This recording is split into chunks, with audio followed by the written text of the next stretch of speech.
오늘 PPT가 준비 안 됐으니까요. 제가 일단 여러분 성경 뒤에 보시면 성경 하나만 좀 갖다 주실래요? 네. 여러분 성경을 좀 다 보시면 여러분도 하나씩 가지시고요. 성경에 보면 바울의 선교 여행 이렇게 그림이 대부분이 있습니다. 그래서 보시면 없는 성경도 있고요. 네. 그래서 보시면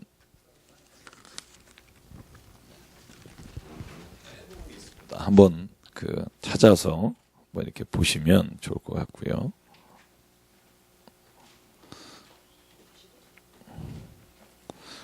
앞이나 맨 뒤나 이렇게 보시면 바울의 선교 여행 이래서 지도가 있는 게 대부분이 많고요. 네. 그러면 한번 이쪽에 가서 구해 보시면 있을 겁니다. 네.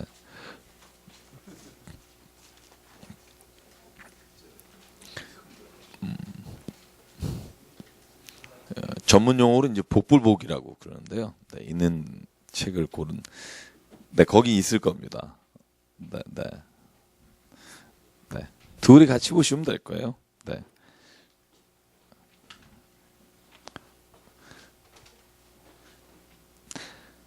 자, 여러분 오늘 바울의 2차 선교여행 16장 저희가 처음 시작하다 말았는데 16, 17, 18장까지 22절까지 2차 선교여행을 오늘 쭉 한번 저희가 가보도록 하겠습니다. 자, 한번 지도를 보시면은요. 자, 2차 선교여행을 출발할 때 여러분 보시면 알겠지만 육지로 출발을 하게 됩니다. 안디옥에서 맨 오른쪽 위에 보시면 시리아의 안디옥에서 쭉 출발하게 돼서 우리가 지난주에 바라봤던 게 뭐냐면요. 여러분 혹시 아실지 모르겠습니다만, 네. 루스드라와 이고니온 찾아보셨나요? 지금 지도 보시면 다소 왼쪽에 보면 덥에 루스드라 이고니온 나오죠? 네, 그 이고니온에 지금 올라가서 복음을 전하고 어디로 가냐 하면 무시아라고 하는 지역에 있는 드로아에 갑니다. 그죠? 보실래요? 보시면 드로아 지역 있죠? 보십니까? 네. 저 혼자 하는 거 아니죠? 네. 드로아를 보면 거기에서 이제 환상을 보는 장면 지난주에 했잖아요. 환상을 보고 나를 좀 구해달라. 그래서 한 사람이 나를 좀 구해달라고 할 때 그때로 간 게 마케도냐라고 하는데 마케도냐가 지역이고요. 마케도냐에 있는 큰 지명이 있어요. 바울 선교할 때 가장 유명한 두 군데가 있습니다. 어디냐 하면 보시면 하나가 어디죠? 넘어가는 초입에 있는 게 빌립보입니다. 네, 빌립보이고 또 하나가 있습니다. 좀 내려가면 데살로니가. 그래서 마케도냐 그러면 마케도냐에 있는 큰 선교 거점이 어디냐 하면 첫째는 빌립보고요. 둘째는 데살로니가입니다. 거기서 좀 내려오면 아가보라고 하는 지역이 있죠. 그죠? 보이시나요? 아니, 아가야라고 하는. 아가야. 아가야에 있는 지명이 하나 있어요. 아니요. 베레아도 마게도냐 지역에 있죠. 데살로니가 바로 밑에. 예, 아가야에 있는 게 그쵸. 아덴이 있습니다. 네. 그리고 그 밑으로 아덴에서 좀 더 왼쪽으로 넘어가면 거기가 고린도가 있습니다. 그래서 실은 우리가 제일 잘 아는 지명 그리고 성경에서 선교 여행에서 가장 중요한 게 그게 많지가 않아요. 굉장히 복잡해 보이지만 실은 5개만 아시면 돼요. 빌립보, 그 다음에 데살로니가, 그 다음에 아덴, 그 다음에 고린도, 중간에 베레아가 있습니다. 그래서 여러분 그렇게 아시면 되고 잠깐 나오는 지명이 고린도 밑에 있는 갱그리아라고 하는 데 있어요. 갱그리아. 여기가 이제 바울이 서원했던 나시린 서원에서 그걸 푸는 장면인데 이따가 저희가 한번 그걸 보게 될 겁니다. 그러니까 우리가 바울의 1차 선교여행은 소아시아 지역만 돌고 이렇게 돌아오게 되는 거고 2차 선교여행은 이렇게 큰 지역을 두고 3차는 여기에 나오지 않는 지명이 이제 가장 큰 데가 이제 에베소, 소아시아의 마지막 고기를 이제 제일 3차 여행의 중심적인 타겟이 되는데요. 자, 그러면 이제 그걸 머리에 두시고 오늘 이제 16장 지난주에 이어서 같이 가볼게요.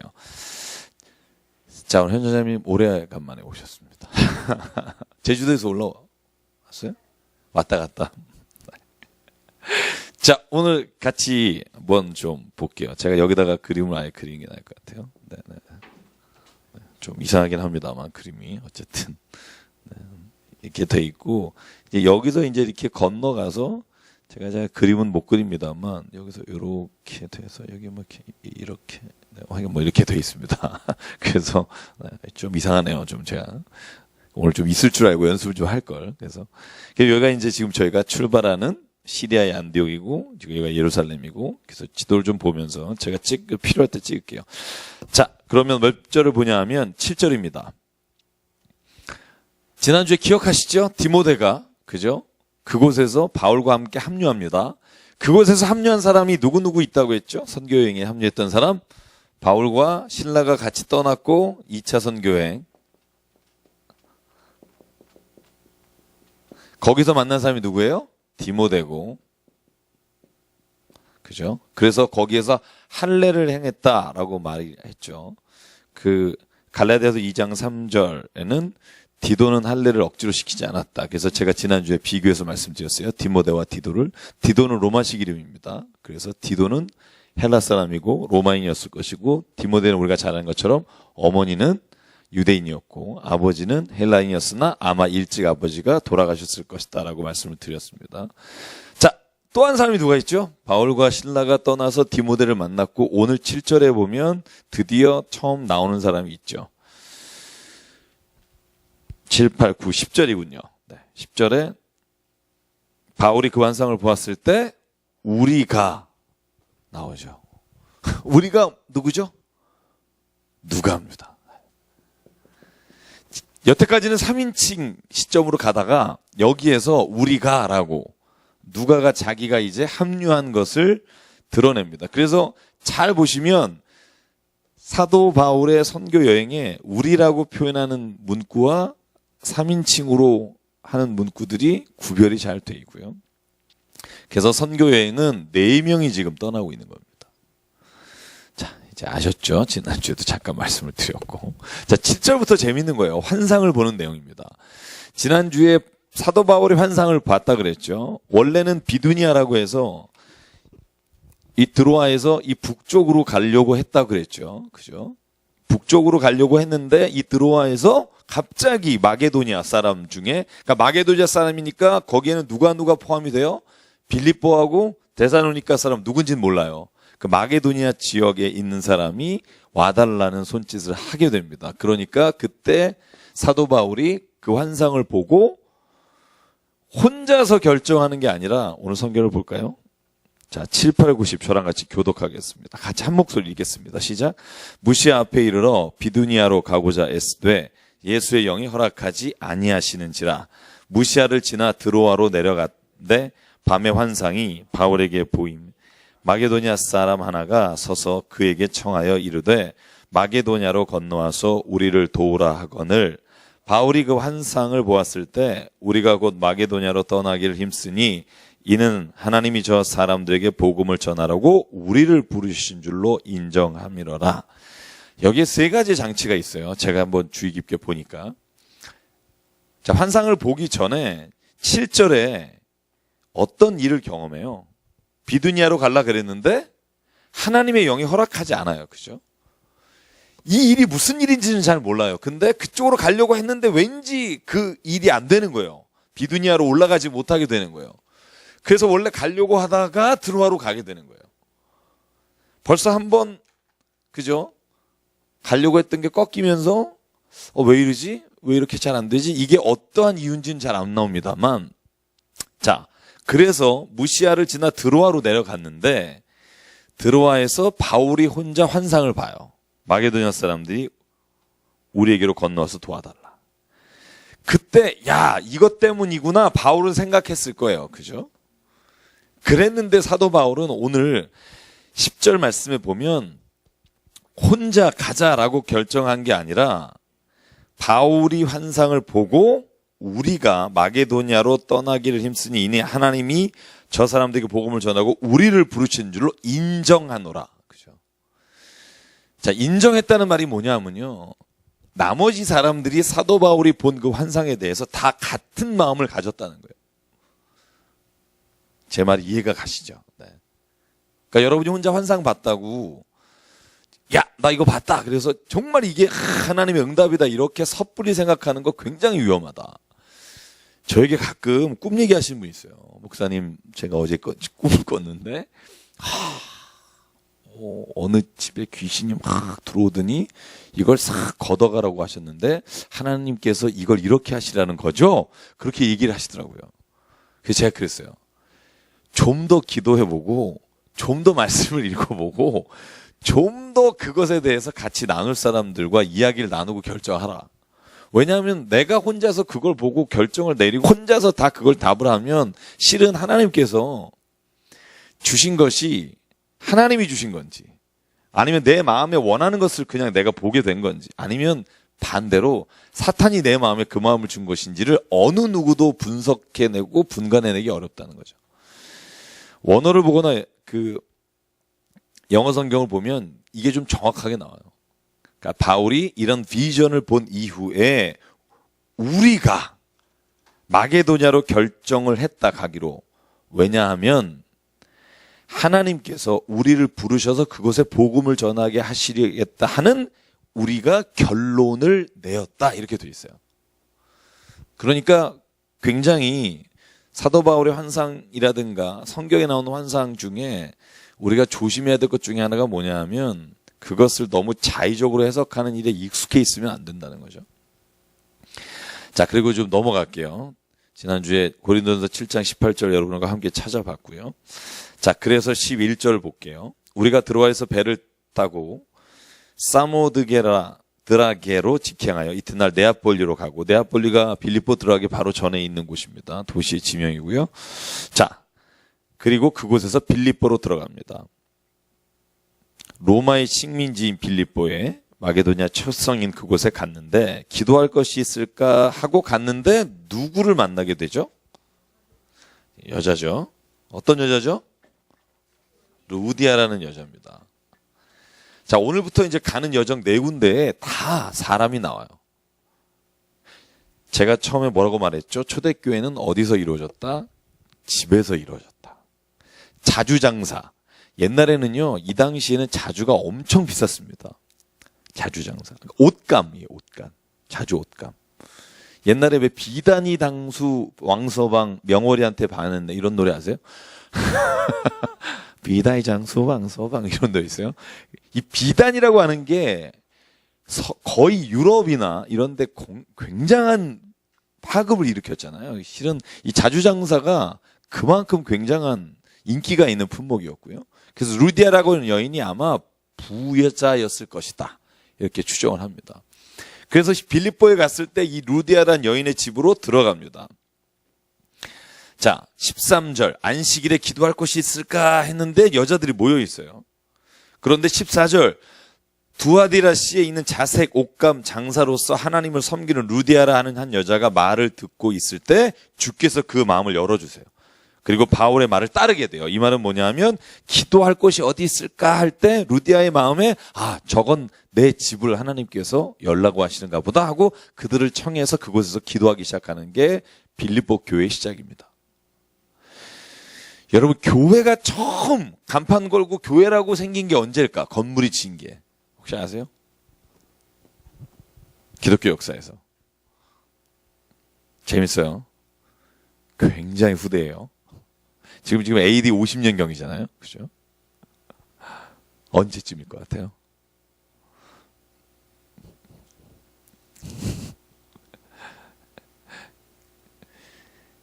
여러분, 콘티탄수루스 황제.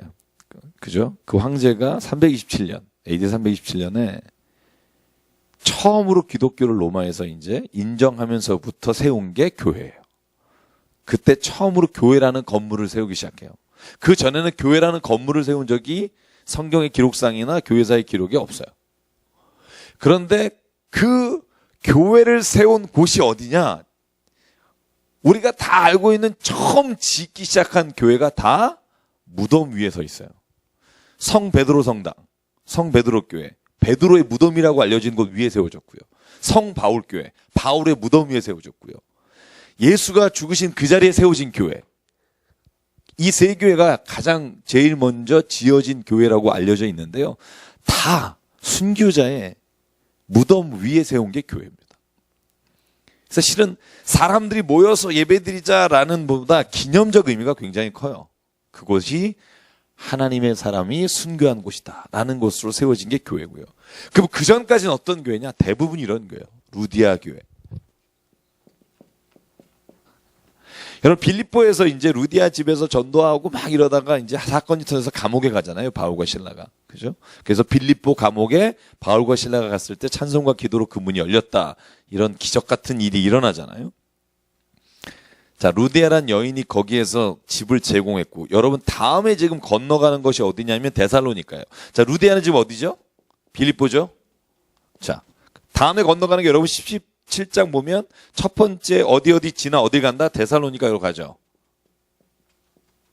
데살로니카. 찾았어요? 그죠? 1절에. 거기는 누구의 집에 들어가요? 반말하는 누구죠? 6절인가에 보면 누가 이름이 나오죠? 야손이라는 사람 집에 들어가요. 야손의 집에 쳐들어가서 야손을 끌어내려요. 바울을 찾느냐고. 야손의 집에서 데살로니카는 시작되고요. 그 다음에 아테네는 바울이 혼자 가는데 그 다음에 간 곳이 어디냐면 여러분 어디죠? 아덴에서 지나서 아덴은 사도 바울이 혼자 가요. 바울과 실라는 마케도니아로 올라가고 바울이 고린도 교회 가죠. 자, 고린도에 가죠. 고린도에 갔을 때 고린도에는 또 누구의 집이요? 그 밑에 보면 디도유스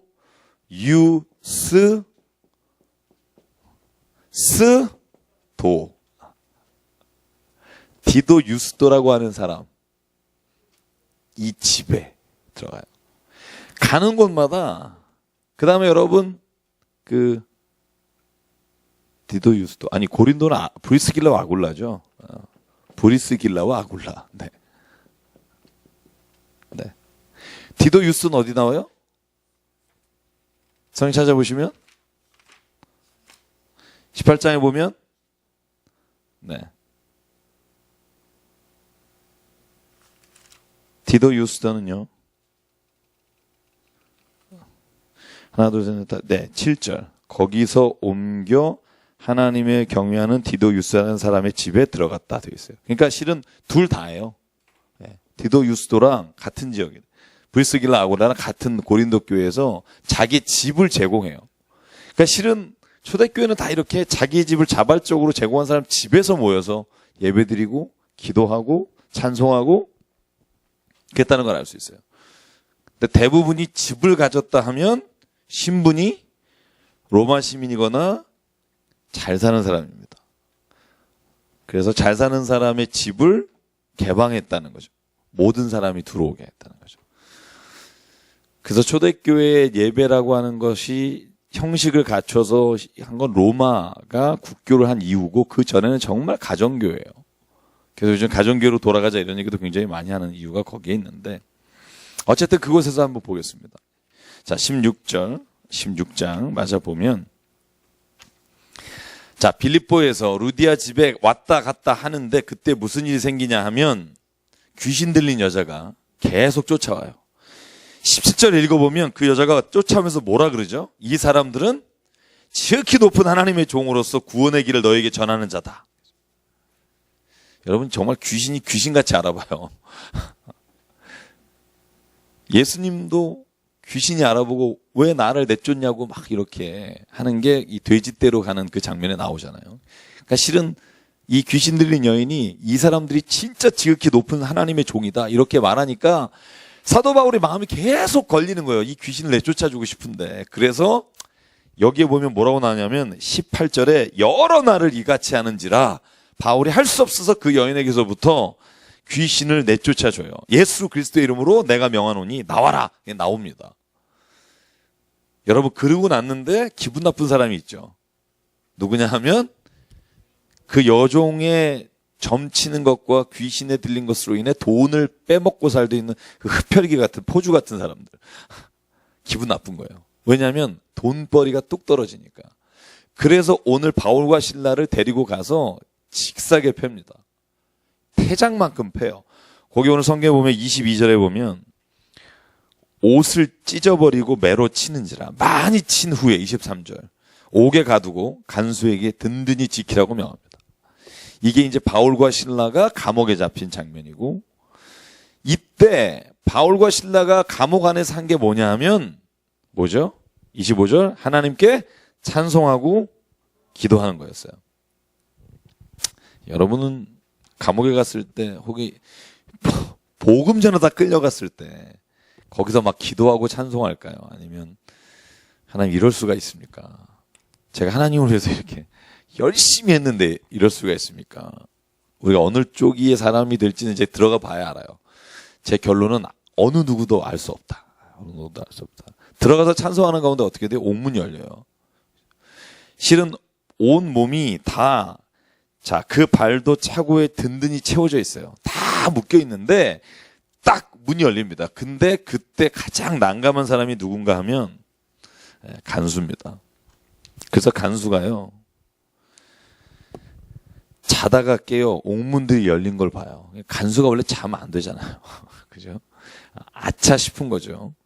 그래서 칼을 뽑아서 자결하려고 합니다. 어차피 죽는데 뭐. 이 사람들이 도망가서 죽나 내가 죽나 죽는 건 죽는 거다 하고 자결하려고 할 때 정말 재밌는 장면은 뭐냐 하면 아직 바울과 실라는 옥에서 안 나갔어요. 그 안에 이렇게 있는데 갑자기 간수가 확 보더니 불을 갖다가 확 자결하려고 하니까 오늘 사도 바울이 그걸 말립니다. 뭐라고 말리냐 하면 너의 몸을 상하게 하지 말라. 우리가 다 여기 있다. 그냥 간수가 등불을 켜서 보니까 그 사람들은 그대로 있어요. 옥문은 열렸는데. 더 이상한 거죠. 열렸으면 나가야 되는데. 그리고는 간수가 세 번째 하는 게 뭐냐면 29절에 보면 선생님들이요. 뭐라 그래요? 내가 어떻게 해야 30절로 내려가면 구원을 얻습니까? 그랬더니 대답이 뭐죠? 주 예수를 믿으라. 그리하면 너와 내 집이 구원을 얻으리라. 여러분 이거 우리가 맨날 듣는 말인데 어디에 나오냐면 여기에 나와요. 주 예수를 믿으라. 그리하면 너와 내 집이 구원을 얻으리라. 여러분 그러고 났더니 정말 재밌는 장면이 일어납니다. 간수가 죄수의 몸을 닦아줘요. 33절에 보면 닦아줍니다. 맞은 자를 씻겨주고 자기와 온 가족 세례를 받아요. 그리고 34절 음식도 차려주고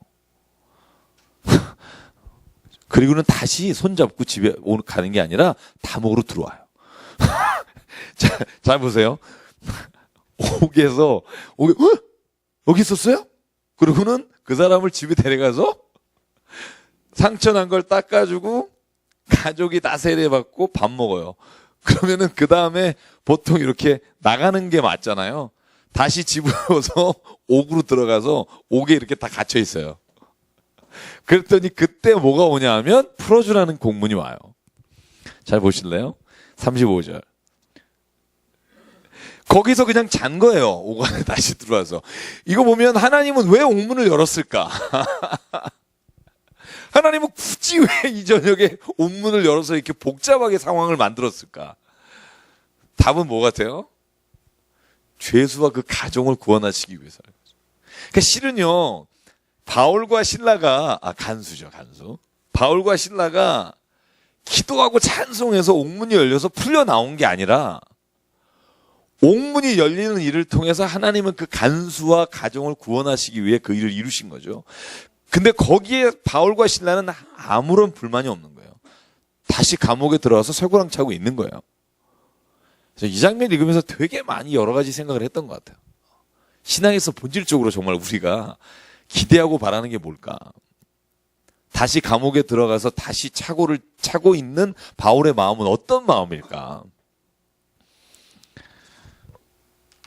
저는 이게 진짜 우리가 만약 믿음으로 말미암아 변화된 사람이라면 우리가 믿음의 자리에서 바라봐야 될 게 이런 게 아닐까. 어떤 상황에서든 우리가 진짜 복음을 전할 수만 있다면 그것이 감옥 안에서라도 나는 정말 그것도 의미가 있고 기쁠 수 있습니다.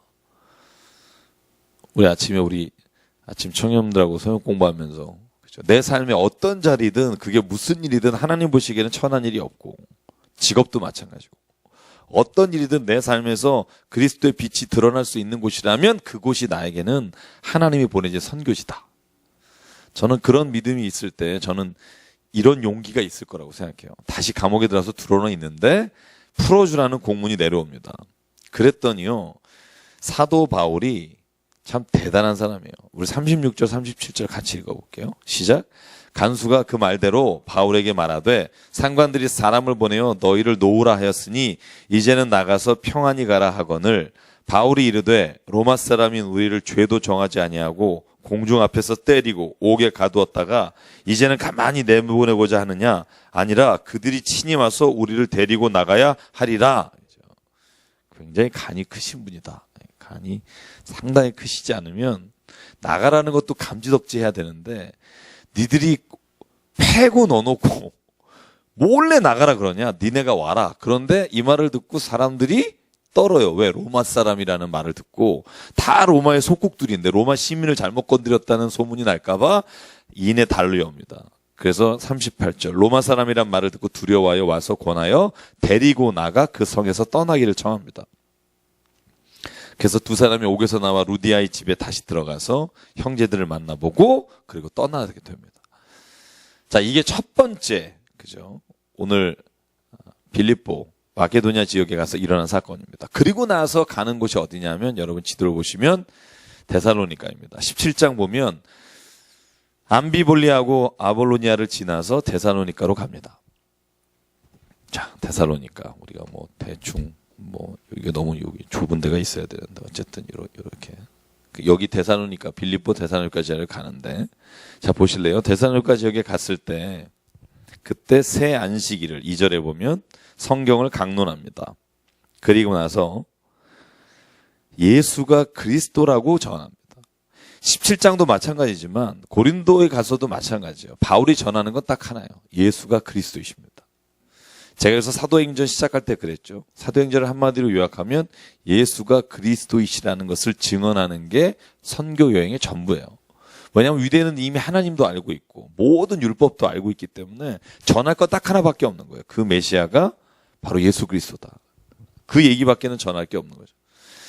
자, 보죠. 그래서 그 중에 4절과 5절에 보면 반응이 두 가지로 나타나요. 4절은 바울과 실라의 복음을 듣고 그를 따라가는 사람들이 생기고 5절에 보면 소동하고 끌어내는 사람들이 있어요. 어디 나가면 이건 동일합니다. 말씀을 듣고 회개하는 자가 있고 말씀을 듣고 거절하는 자가 있고 소동하여 끌어낸 집이 어디냐 하면 야손의 집입니다. 5절에 보면 야손의 집에 침입해서 사람들을 끌어내요. 왜? 바울과 실라를 찾으려고.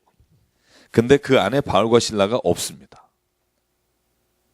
그러니까 야손을 그들이 억지로 꿰어서 그를 보석금으로 풀어주게 됩니다. 9절에 보면 야손과 그 나머지 사람들에게 보석금을 받고 놓아주니라. 이유는 뭐냐 하면 7절에 다른 임금 예수라는 사람을 들였다는 거죠. 그래서 야손이 보석금을 내고 풀려납니다. 그러니까 바울과 실라는 도망가는 게 어디냐? 베레아라는 곳이에요. 베레아. 여러분 베레아가 우리나라에서는 이단이 이 베레아라는 성경 공부를 하는 바람에 베레아가 굉장히 이단틱해졌어요. 여러분 혹시 아세요? 그죠? 성락교회라고 귀신론 가르치는 교회가 거기가 성경 말씀 이름이 베레아 성경이에요. 그래서 이 베레아 성경 여러분 그 책 보면 되게 재밌습니다. 베레아 책에서 나온 거 한번 읽어보신 적 있으세요? 제가 저번에도 한번 잠깐 말한 적이 있어요. 만약에 여러분이 지금 막 예배드리다 아프잖아요. 혹은 막 여러분 자녀가 배가 아프잖아요. 그러면은 거기는 그래요. 이 배가 아픈 귀신이 들어왔다고 그래요.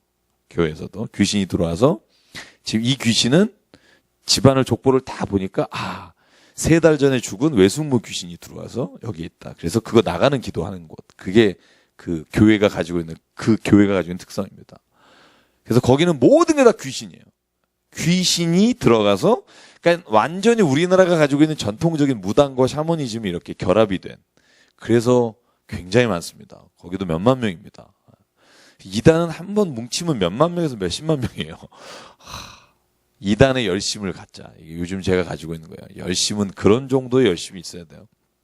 그래서 거기는 머리 아프다. 그러면 몇 년 전에 돌아가신 무슨 아버지, 할아버지의 귀신이 지금 이 아이를 잡고 있다. 그래서 이 아이를 위해서 기도해야 되는 겁니다. 축귀. 그래서 왜냐하면 예수께서도 그렇게 하셨다는 거고 뭐 다 그랬다는 거죠. 근데 세상에 배 아픈데 그게 무슨 귀신이 들어갔다 성경에 없어요. 그러니까 우리나라가 가지고 있는 그 생각들을 이렇게 한 그런 이단이 쓰는 게 베레아예요. 그래서 베레아라고 하는 거에서 굉장히 거부감이 많아요. 좀 알고 있는 사람들. 근데 여기는 굉장히 좋은 곳이에요. 그러니까 원래 데살로니가에서 그렇게 배척받았는데 베레아에 가니까 오늘 성경에 뭐라고 돼 있냐면 그곳은 말씀 전하기가 너무너무 좋게 11절 같이 읽어볼까요? 시작. 베레아에 있는 사람들은 데살로니가에 있는 사람들보다 더 너그러워서 간절한 마음으로 말씀을 받고 이것이 그러한가 하여 날마다 성경을 상고하는 거예요. 밭이 좋은 곳입니다. 말씀을 더 듣고 싶어하고 막 말씀을 깊게 연구하고 그런데 또 무슨 일이 생기냐면 데살로니가에 있던 사람들이 분이 안 풀려서 베레아까지 내려와서 바울과 실라를 잡아서 가두려고 하거나 패려고 하니까 또 도망을 가요. 그래서 성경에 말씀을 잘 받아들이고 그곳에서 훈련받았다는 지명이 베레아하고 두란노입니다. 두란노 서원. 두 곳이 에베소에 있는 두란노 서원이 2년 동안 말씀을 가르치는 곳인데 거기가 그래서 우리 온누리교회에서 두란노라고 하는 걸 만들어서 거의 두란노 그러면 온누리 것 같잖아요. 우리 성경에 나오는 게 아니라 그런 느낌이 막 들 정도로 워낙 두란노를 이렇게 강조하고 이단은 베레아를 강조하고 근데 둘 다 선교에 가장 좋은 곳입니다. 가장 좋은 곳. 자, 베레아에서 자 12절에 보면 헬라 귀분과 남자들이 그곳에서 말씀을 받아들입니다. 그리고 나서 재밌는 건 뭐냐면 이곳에서 바울과 실라가 헤어지게 돼요. 바울이 혼자 아덴으로 가고요. 아덴이 어디죠? 우리 아테네입니다. 아테네. 그리스 아테네 지역이고요. 그 다음에 실라와 디모데는 각자 오늘 성경에 보면 그 마케도니아 지역에 남게 돼요. 남게 되는데 어디로 갔다고 추정하냐 하면 디모데는요. 데살로니가로 갔고 실라는 빌립보로 갔다고 돼 있습니다.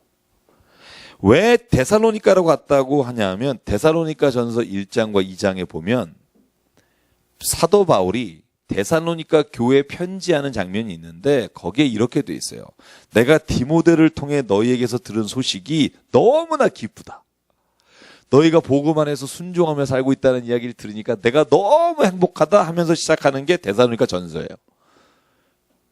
어디서 다시 만나요? 아테네에서 다시 고린도로 들어갔을 때 그때 실라와 디모데가 고린도에서 바울과 함께 상봉을 하게 돼요. 그래서 이 헤어졌던 기간 동안 실라와 디모데는 마케도니아에서 복음을 전하고 있었고 실라는 왜 우리가 빌립보에 갔다고 추정하냐 하면 바울의 서신서에 실라라는 이름은 안 나오지만 너희에게 마케도니아에 간 사람을 통해서 헌금을 받았다라고 되어 있어요. 그 본문을 우리가 실라가 빌립보 교회에 가서 헌금을 가지고 왔다고 우리가 추정합니다. 그래서 헤어지게 되는데 저는 오늘의 하이라이트는 이 아테네예요.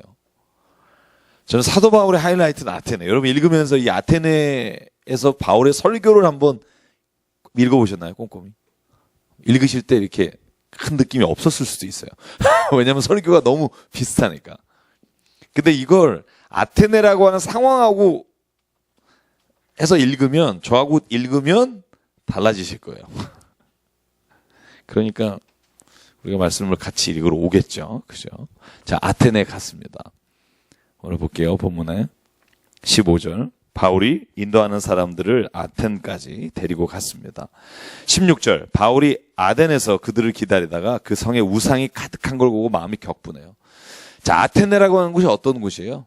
그리스 신화, 그리스 로마 신화가 나오는 곳이죠. 제우스부터 모든 신상은 거기 다 있습니다. 파르테논 신전을 비롯해서 모든 유명한 신전이 다 아테네에 있는 거예요. 그러니까 사도 바울이 딱 가서 봤는데 우상들을 너무너무 많이 세워놓으니까 오늘 뭐라고 되어 있어요? 마음이 격분해요. 마음이 막 괴로워요. 왜냐하면 하나님을 이 우상으로 대체하려고 하는 걸 보면서 마음이 괴로운 겁니다.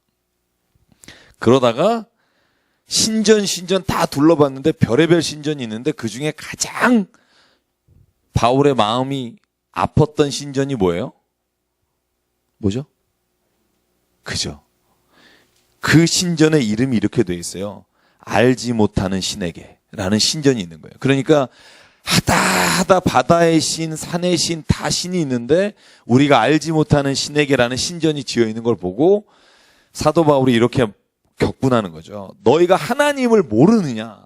하나님이 어떤 분인지 내가 알려주겠다. 그게 오늘 이 나머지 설교입니다. 잘 보십시오. 자, 마음울벽부에서 17, 18절에 같이 17, 18절 읽을게요. 시작. 회당에서는 유대인과 경건한 사람들과 또 장터에서는 날마다 만나는 사람들과 변론하니 어떤 에피크로스와 스토아 철학자들도 바울과 쟁론할세 어떤 사람들은 이르되 이 말쟁이가 무슨 말을 하고자 하느냐 하고 어떤 사람은 이르되 이방신들을 전하는 사람인가 보다 하니 이는 바울이 예수와 부활을 전하기 때문이었다. 그래서 바울을 끌고 간 게 어디예요? 아레오바고예요. 아레오바가 뭐냐면 아레오바고는 법정입니다. 법정, 권력기관입니다. 일종의 재판하는 곳인데요. 거기서 이 사람들은요 모여서 얘기하는 걸 좋아해요. 왜냐하면 다 철학자이기 때문에. 그래서 모여서 한번 얘기해보자. 끌고 간 게 아레오바고입니다. 네 가르침을 들어보자 하니까 21절 모든 아덴 사람과 나그네 된 외국인들이 새로운 것을 듣고자 모입니다. 우리가 뭐 아고라 하는 거 있잖아요. 우리가 보통 보면 다음이나 이런 어떤 SNS상에서 거기가 토론 논쟁하는 곳이죠. 네, 그거와 마찬가지입니다. 모여서 이곳에서 논쟁하는 곳입니다. 그때 22절부터 바울의 설교가 시작됩니다. 잘 보시죠. 바울이 오늘 전하는 설교는요. 그냥 다른 데서 전하던 것과 달라요. 잘 보셔야 합니다. 왜 다를까? 지금 이 앞에 나오는 그들과 함께하고 있는 바울과 함께하고 있는 사람이 누구예요? 에피크로스 학파하고 스토아 학파예요. 오늘 이 얘기하는 모든 내용이 에피크로스 학파와 스토아 학파에 대항해서 하나님을 증거하는 내용이에요. 에피크로스 학파가 뭐죠? 우리가 보통 쾌락주의라고 부르잖아요. 쾌락주의. 그죠? 여러분 왜 그 고등학교 때 오래전 long time 하고 배운 기억이 나시죠?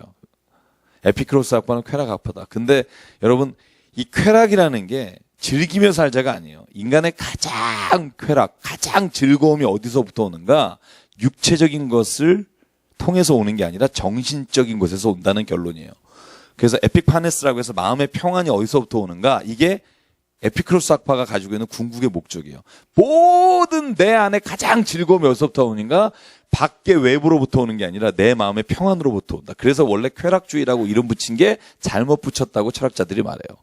오해의 여지가 많아요. 쾌락주의 그러면 게세라세라 쪽으로 생각하게 되잖아요. 근데 실은 에피크로스는 그렇지 않아요. 그런데 여기에는 뭐가 문제가 있냐면 에피크로스는요. 모든 게 우연이라는 거예요. 그러니까 이 우연의 세상에서 마음의 평정을 유지하는 게 중요한 거예요. 스토아파는 뭐예요? 스토아파도 비슷해요. 결국 스토아파는요. 정신적인 평안을 원하는데 방법이 달라요. 스토아파는 그래서 금욕주의라고 우리가 불러요. 보통 금욕주의. 외부에 있는 우리의 모든 육체적 욕망을 제한하고 절단함으로 인해서 우리가 마음의 진짜 그 궁극적인 그 상태를 갈 수 있다는 거예요.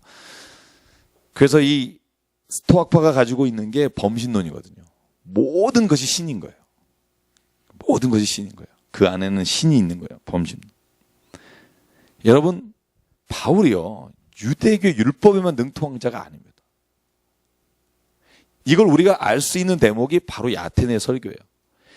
그 중에 하이라이트가 어디냐? 여러분 오늘 성경에 보면 오늘 본문 말씀에 저랑 같이 볼까요? 28절이에요. 이건 아마 여러분들이 혼자서 성경을 읽어서는 도저히 알기가 어려운 건데요. 그거 한번 같이 읽어볼게요. 28, 29만 시작. 우리가 그를 힘입어 살며 기동하며 존재하느니라.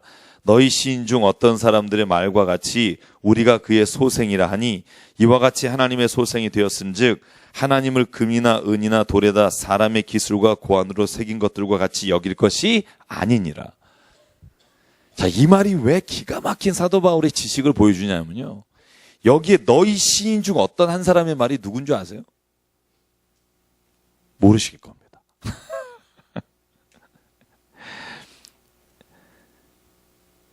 여기에 나오는 사람이 여러분 우리가 그 잘하는 사람 중에 한 사람인데 여러분 이걸 왜 잘한다고 생각하냐면 교과서에 나와요.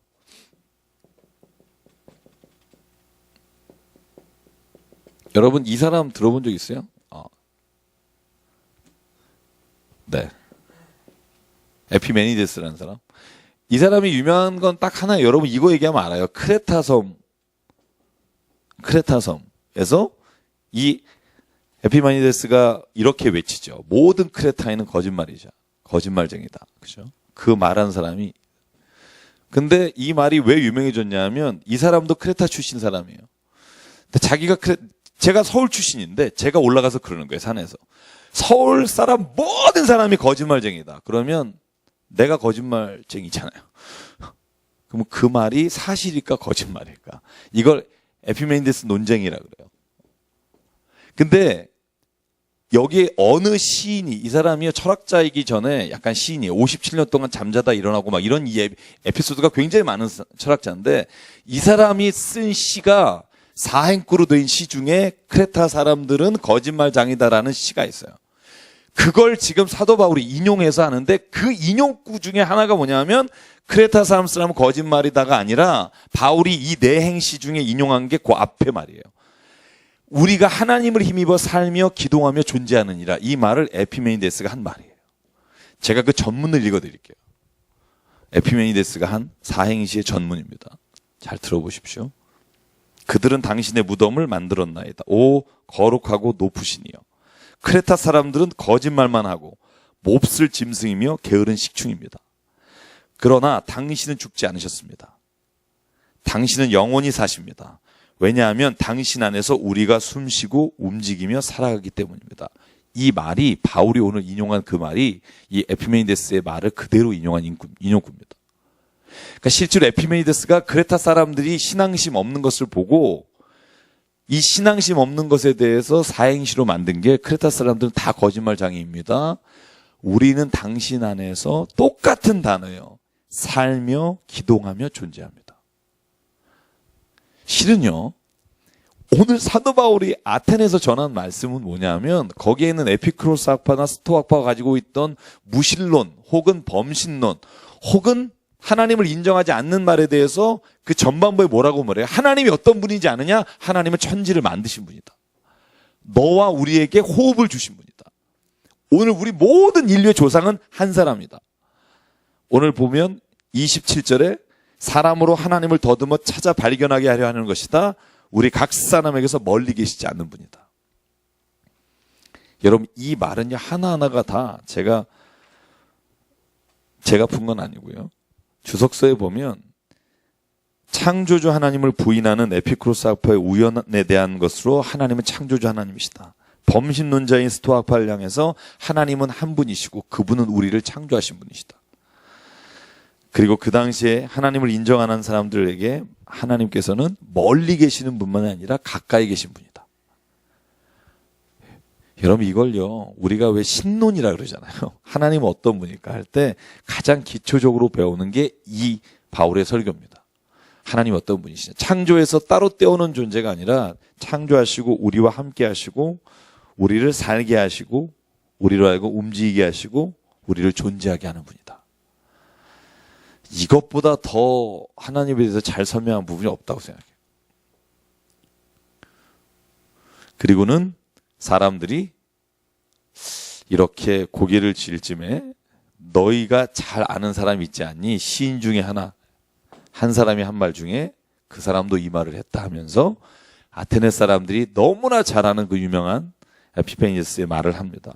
BC 6세기에 있었던 사람이죠. 그러니까 아마 거기에 있던 사람들은 그 말을 다 알아들었을 겁니다. 그리고는 30절에 카운트 펀치를 하나 던집니다. 같이 읽겠습니다. 시작. 알지 못한 시대에는 하나님이 간과하셨거니와 이제는 어디든지 사람에게 다 명하사 회개하라 하셨느니라. 하나님을 알만한 것들을 우리 안에 주셨다. 이게 바울이 로마서 1장에 쓴 거잖아요. 하나님은 모든 사람에게 하나님을 알만한 것을 주셨으니까 핑계치 못한다. 그러니까 하나님께로 돌아와라. 우상을 섬기지 말고 하나님 앞에 돌아와라. 저는 이것이 아테네에서의 바울의 설교고요. 이 설교가 그래서 굉장히 아테네 사람들에게는 그 마음을 움직이는 설교였을 겁니다. 그래서 34절에 이렇게 되어 있습니다. 몇 사람이 그를 가까이하여 믿으니 그 중에는 아레오바고 관리 디오누시오와 다말이라 하는 여인과 또 다른 사람들이 있었더라. 그러니까 실은 사도 바울이 설교할 때 이방인 사람도 이 말씀을 듣고 돌아왔다는 거예요. 아테네 그곳에서도 하나님 말씀을 증언할 때 사람들이 돌아왔는데 바울이 가지고 있던 지식이 율법에 한정되지 않고 굉장히 많은 지식을 가지고 전 세계를 다니며 유럽까지 복음을 전하는데 하나님께서 그를 사용하셨다는 걸 볼 수 있습니다. 자, 여러분 뭐 질문 있으세요 혹시? 네. 쉬어가는 타임. 이제 한 15분 정도. 네. 왜요? 식곤증이 오시는 거죠. 너무 아닌 것 같은데. 혹시 관심 있는 분은요, 크레티카라는 시인데요. 이 아까 사행시 혹시 이제 인터넷 같은데 뒤져오면 다 나옵니다. 그래서 한번. 그리고 나서 어디로 가냐 하면요, 이제 아테네를 떠나서 고린도로 들어갑니다. 이 고린도가 오늘 저희가 할 마지막 장면입니다. 고린도. 이 고린도 교회로 이제 시작하게 되는 초석이 되는 게 이 고린도로 가는 장면인데요. 여러분 고린도는요, 이 로마의 지배하에 들어갔고 로마의 식민지였습니다. 그래서 보면 그곳에 있었던 사람이 누군가 2절에 보면 아굴라고 누구죠? 브리스길라입니다. 아굴라고 브리스길라가 그곳에 갔는데 간 이유를 자세하게 설명합니다. 로마의 네 번째 왕이죠. 글라디우스 총독 때 로마에 있던 유대인들을 명해서 로마를 떠나라고 했다. 그렇게 되어 있어요. 브리스길라는 아마 이름으로 봤을 때 브리스라는 말이 로마 사람이었을 확률이 크다. 근데 아굴라가 아마 유대인이었을 것이다. 이렇게 보고요. 그래서 아굴라로 인해서 이렇게 떠나라 할 때 떠난 곳이 로마의 지배를 받고 있었던 고린도로 옮기게 됐다. 그래서 브리스길라와 아굴라가 왜 여기까지 왔는지를 설명하는 거고요. 그곳에서 천막을 만드는 일을 같이 했다. 3절에 보면 뭐라고 돼 있죠? 생업이 같음으로. 누구와 생업이 같다는 거죠? 바울과 브리스길라와 아굴라가 생업이 같습니다. 그래서 그들이 또 더 잘 통했다는 거죠. 그래서 브리스길라와 아굴라 집에서 말씀을 전하고 증언했고, 그랬더니 6절에 보면 대적하는 자들이 비방합니다. 그때 바울이 하는 행동이 뭐죠? 발이 옷을 털어버려요. 그리고는 내가 너희 피가 너희 머리로 돌아갈 것이다. 여러분 이 장면 되게 많이 나왔죠. 기억하십니까? 이 장면 어디 나왔죠? 자, 한번 생각해 보시죠. 예수님께서 제자들을 이렇게 파송할 때, 그죠? 마태복음 10장, 누가복음 9장 보면 너희가 그 집에 가서 평안을 빌라. 누가복음 특별히 9장에 나옵니다.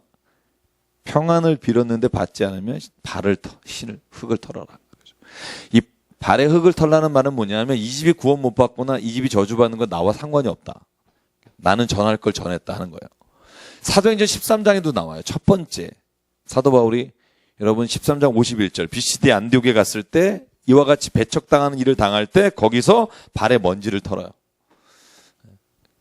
그래서 여러분 이 말은 뭐냐면 나는 정말 최선을 다해서 하나님의 일을 했다. 그것으로 족하다. 그 나머지는 당신의 몫이다 이거예요.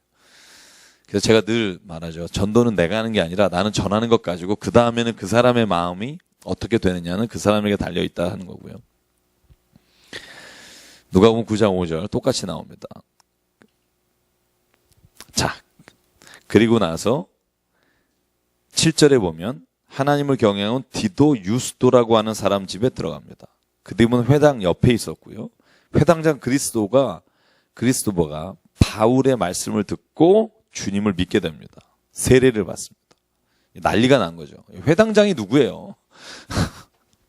유대인들이 모여서 유대인들이 하나님 예배드리는 곳의 짱입니다. 여기 회당장에 그리스도버가 나오고 17절에 소스테네가 나와요. 아마 회당장이 하나가 아니라 둘셋 됐을 수 있었다 생각해요. 보통 우리가 그렇게 보는데 회당장이 예수님을 영접한 거예요. 난리가 난 거죠. 그래서 나중에는 요 소스테네를 잡아다가 태형을 하게 되잖아요. 때리게 됩니다. 왜? 아니 유대인의 회당에서 말씀을 전하는 애가 예수님을 믿게 되는 이런 일을 하게 됐다는 게 황당한 겁니다. 그런데 그런 일이 일어나는 겁니다. 여러분, 우리가 사도행전을 보면서 제가 그 바울이 쓴 서신을 이렇게 같이 보잖아요. 그죠? 이 그리스도가 세례를 받은 이야기가 성경에 바울의 서신에 바울이 성경을 쓰면서 나오는 게 고린도전서 1장 14절이에요. 한번 보실래요? 고린도전서 1장 14절. 바울이 자기의 이야기를 하면서 고린도전서 1장 14절에 찾으셨으면 한번 같이 읽어볼까요? 시작. 그리스도와 가이오 외에는 너희 중에 아무에게도 세를 베풀지 아니한 것을 감사하노라. 그죠? 그리스도를 이름을 들고 있습니다. 이름을. 실은 이 고린도 교회에 보낸 편지에 그리스도와 가이아 외에는 내가 세례를 베푼 적이 없다. 이 말이 왜 나오죠? 아볼로파, 바울파, 게바파, 그리스도파 그 이야기가 나올 때, 야, 내가 진짜 이 사람밖에 세례 안 준 게 얼마나 다행인지 모르겠다. 이렇게 바울이 말할 때 근본적으로 이름을 든 사람이 그리스도라는 사람이죠. 그러니까 바울에게도 굉장히 중요한 의미를 가진 사람이에요. 선교에 있어서도 마찬가지지만 회당장이 변해서 세례를 줬다는 거.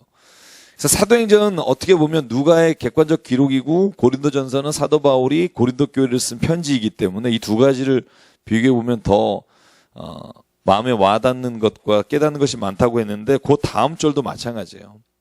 9절 10절 같이 읽을게요. 시작. 밤에 주께서 환상 가운데 바울에게 말씀하시되 두려워하지 말며 침묵하지 말고 말하라. 내가 너와 함께 있음에 어떤 사람도 너를 대적하여 해롭게 할 자가 없을 것이니 이는 이 성 중에 내 백성이 많음이라 하시더라. 그런데 여기서도 법정에 끌려가죠.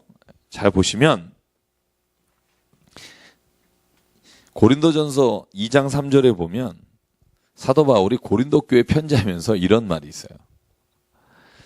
내가 너희 가운데 거할 때, 내가 너네들한테 옛날에 있을 때 내가 약하고 두려워하여 심히 떨었던 적이 있다.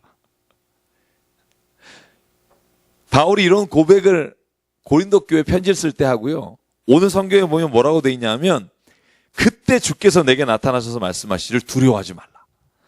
내가 너와 함께 할 것이고 어떤 사람도 너를 대적하지 못할 것이다.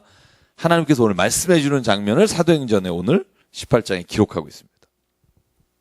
그래서 보면 하나님은요, 우리가 삶의 자리에서 늘 하나님에게 내 삶에 있어서의 모든 것을 요청하면 하나님은 그 삶의 자리에서 반드시 응답해 주시는 사람이라는 걸 믿음으로 나가야 합니다. 저는 바울이 그 믿음이 없었다면 아마도 모든 선교의 자리에서 이렇게 자신 있게 하지 못했다는 생각이 들고요. 자, 보죠. 11절. 1년 6개월을 그것에 머물고 있다가 하나님의 말씀을 가르치는데 갈리오가 총독이 됐을 때 사람들이, 유대인들이 바울이 너무 꼴보기 싫으니까 갈리오에게 법정에서 재판해달라고 합니다. 그랬더니 15절에 보면 갈리오가 말하기를, 야, 사람 죽인 것도 아니고 특별한 문제가 있는 게 아니라 너네가 믿고 있는 신에 대한 언어와 명칭과 너의 밥에 관한 건데 왜 나한테 귀찮게 하냐? 니들끼리 처리해라. 그리고 보냅니다. 화가 나는 거죠. 그러니까 유대인들이 법정에서 쫓아내고 쫓김을 당한 다음에 그 화풀이를 누구한테 하냐면 회당장 소스테네를 잡아 법정에서 때립니다. 갈리오는 모른 척하고요. 바울은 그래서 여러 날을 머물다가 배를 타고 시리아로 떠나가려고 출발합니다. 그래서 브리스길라와 아굴라가 함께 하는데 브리스길라와 아굴라는 예루살렘으로 돌아가지 않고요. 그곳에 남게 됩니다. 그때 중요한 장면 하나가 뭐냐면 18절에 보면 데살로니가 고린도 밑에 갱그리아라고 하는 곳이 있습니다. 한 번 나오는데요. 갱그리아에서 바울이 뭘 했다고 돼 있죠? 머리를 깎았다. 거기에 미장원이 얼마나 좋았으면 이걸 기록하고 있을까? 뭐 이런 생각을 하시는 분도 있을 거예요. 왜 갱그리아에서 갑자기 머리 깎는 얘기가 나올까? 거기가 무슨 헤어스타일이 굉장히 유행했던 것도 아니고 딱 그거 하나 나와요. 이 의미가 뭘까요? 이 의미가 뭘까? 어떤 사람은 여기를 이렇게 막 배꼽으로 밀었다고 생각하셨어요. 머리를 깎았다는 걸. 그건 아니고요. 이 장면이 뭐냐면 사도 바울이 뭐가 있었다는 걸 알 수 있어요? 이제 이걸 마지막으로 해서 맞춰야 되겠네. 뭐를 알 수 있죠? 바울이 겐그리아에서 머리를 깎았다.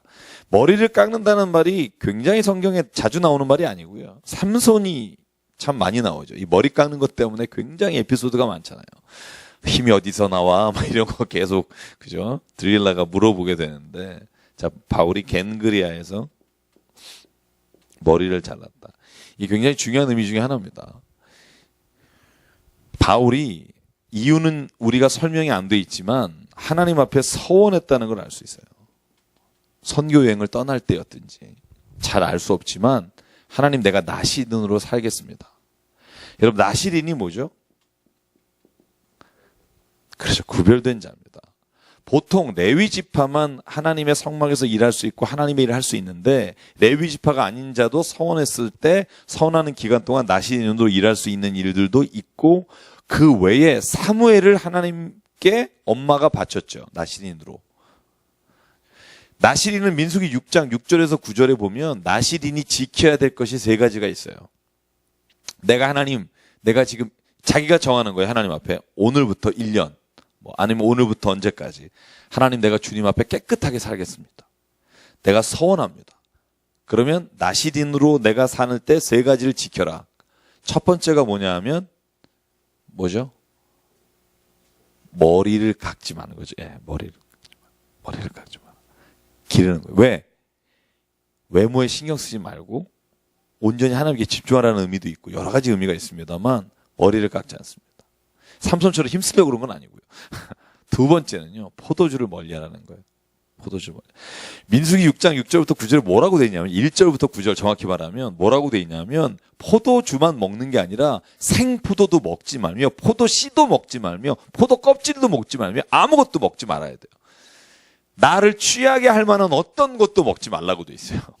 저는 그거 읽으면서 뭐 씨까지 좀 씨까지는 좀 오바다 이렇게 생각이 드는데 그러니까 철저하게 하나님 앞에 이 나시린으로 서원했을 때는 하나님 앞에 그렇게 사는 거예요. 세 번째가 뭐냐면 시체를 만지지 말라는 거예요. 너의 친족이 죽어도 만지지 말라는 거예요. 이 기간 동안에. 그러니까 실은 여기가 나신이라고 하는 게 뭐냐면 하나님 앞에 내가 온전히 드리며 살겠습니다. 그래서 이 장면을 어떻게 보냐면 사도 바울이 선교 여행을 떠나면서 하나님 앞에 서원했다는 것을 우리가 간접적으로 이 단락을 통해서 알 수 있다고 봐요. 하나님 내가 이 지금 떠나는 길이 단순하게 내가 복음을 전하는 일뿐만 아니라 하나님 앞에 정결하게 살고 싶습니다. 내가 나시린으로 하나님 구별되게 살게 도와주십시오. 그리고는 지금 2차 선교 여행을 마치고 갱그레에서 머리를 자르고 다시 배를 타고 두로와 시돈으로 들어가요. 2차 선교. 두로와 시돈으로 들어갈 때 그때야 머리를 자르는 겁니다. 서원의 기간이 지나서. 그래서 저도 이 본문 읽으면서 그런 생각했어요. 우리도 인생에 있어서 가끔씩 이런 기간을 정하면 좋겠다. 내가 한 달은 내가 하나님 앞에 이렇게 정결하게 살겠습니다. 그래서 우리가 이런 거 하잖아요. 요즘 혹시 그 자녀분들 하는지 모르겠습니다만 왜 인터넷, SNS, 텔레비전 금식 한 달. 이런 거 있잖아요. 미디어 금식이라고 하죠. 실은요, 이게 심각해요. 핸드폰이 옆에, 저는 뭐 보통 안 갖고 다니는데, 핸드폰이 옆에서 없으면 불안한 사람이 있어요. 커피숍에 가서 모여서 얘기 딱 5분 하고 그다음부터 자기,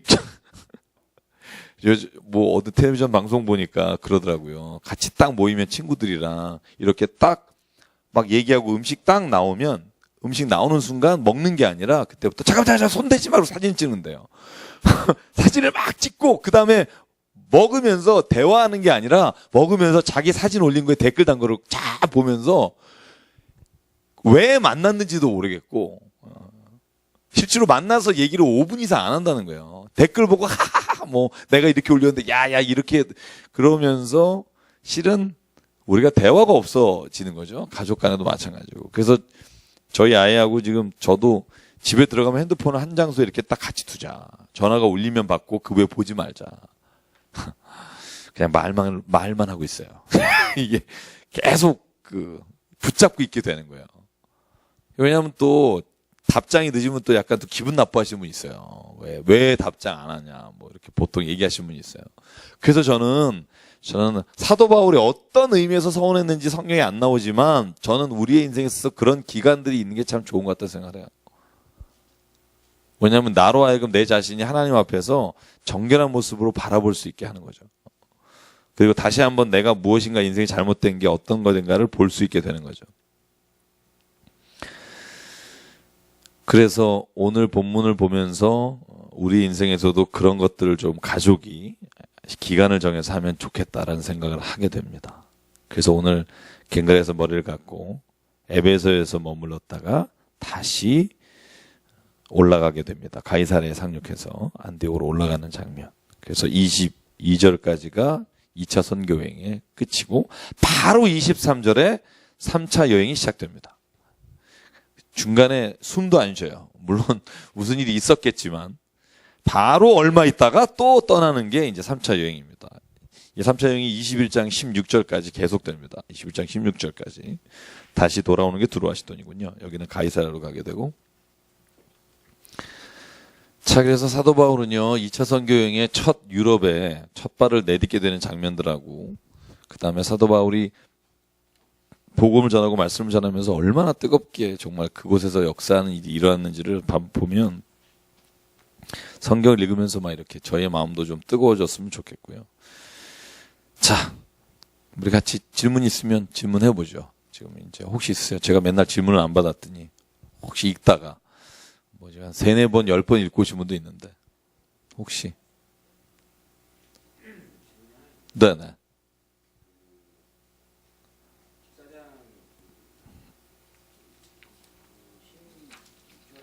네.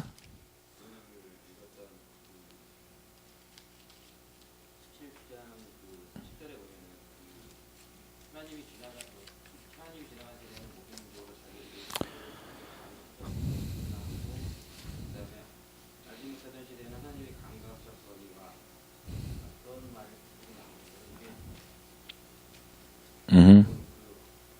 건강이라고 할까 그런 관점을 봤을 때는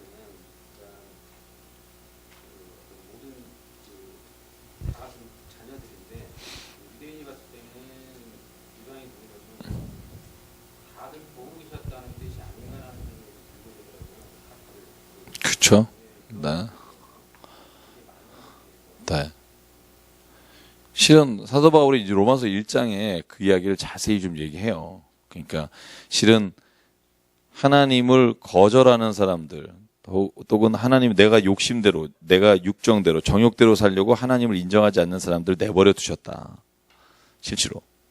그런데 하나님이 예수를 보내심으로 인해 그 모든 사람들이 다 주 앞에 돌아오기를, 하나님께 돌아오기를 원하신다. 그래서 이방 민족도 하나님께서는 늘 함께 하시고 도와주시고, 제가 구약할 때 늘 말씀드린 것 중에 하나가 그거잖아요. 그죠? 하나님은 유대 민족, 하나님의 선택한 유대 민족 외에도 하나님께서 구원의 도구로 쓰시거나 그들을 하나님께서 구원하셨다는 내용이 참 많습니다. 실은. 그러니까 뭐 우리가 유대인들이 우리만 구원받았다라고 했을 때 실은 성경은 그렇게 말하지 않아요. 이방인들도 하나님께서는 그들을 사용하시고 구원하셨고, 그것이 성경에서 우리가 바라봐야 될 중요한 것 중에 하나라고 말씀드린 적이 있고요. 네, 그렇죠. 혹시 또 뭐 질문 있으신 분? 네, 나래. 뭐든. 네. 네.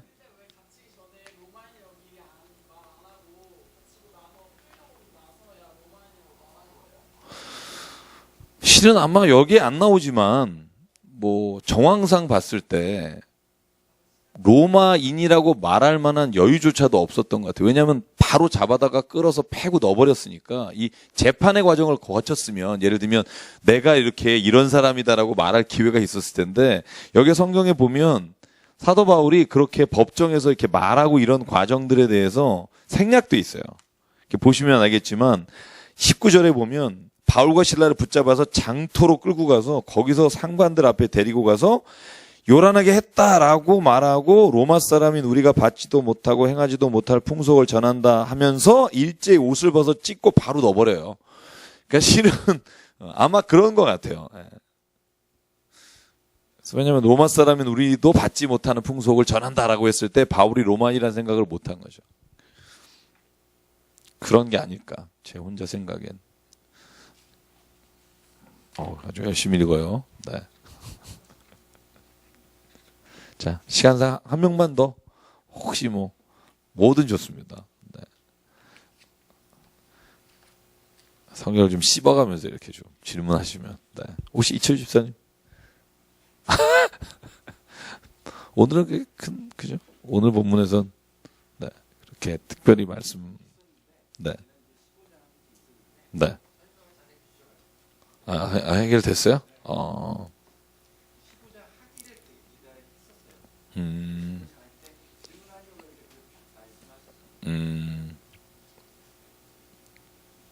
다행이네요. 네. 네, 저를 쳐다보신 눈길이. 네. 로마인이라는 게 되게 중요한 것 같더라고요. 개인적으로는 바울이 로마까지 갔을 때부터 로마인이기 때문에 어떤 것들 로마인인 것 때문에 그런 것 같아요. 그러니까 여기서도 아까 나레라는 분이 중요한 것처럼 저는 로마인이라는 것 때문에 이렇게 뭐라고 해야 되지? 더욱더 더 부각이 됐다고. 실은 그래서 우리가 그런 표현해요. 사도 바울이 로마의 시민권을 가졌던 것이 하나님께서 로마로 선교하는 데 있어서 바울은 몰랐으나 하나님은 예비하신 것이다 라고 말해요. 원래 길리기아 출신이잖아요. 길리기아라는 곳이 여러분 잘 알겠지만 역사를 보면 로마가 그곳에 침략해서 길리기아가 로마를 도와서 많은 어떤 혁혁한 공들을 세울 때 그 지역 자체를 로마 시민권을 줘요.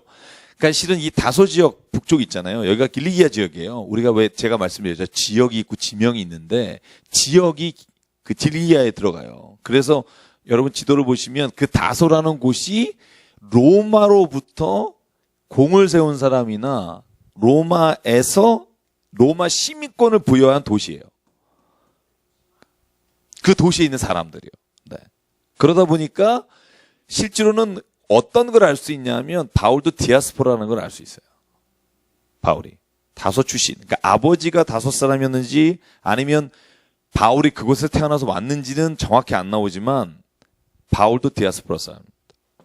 다소 출신이라는 게 우리가 배웠잖아요. 다소가 어디냐면 여러분 지명에서 보면 이렇게 여기가 이제 갈릴리 사해가 있고 다소가 여기가 아시리아, 여기가 시리아의 아시리아, 여기가 시리아 지역이라고 그랬죠. 여기를 넘어가서 여기 터키 지역의 요 밑쪽이 다소예요. 여러분 지도를 보시면. 그래서 이쪽이 길리기아 지역이에요. 여기가 여러분 그 로마의 역사를 보면 굉장히 중요한 전투가 여기 있었어요. 여러분 왜 그 로마 전쟁사 보면 왜 그 일본 분이 쓰신 그 로마 이야기 읽으면 그 굉장히 재밌는 이야기 많잖아요.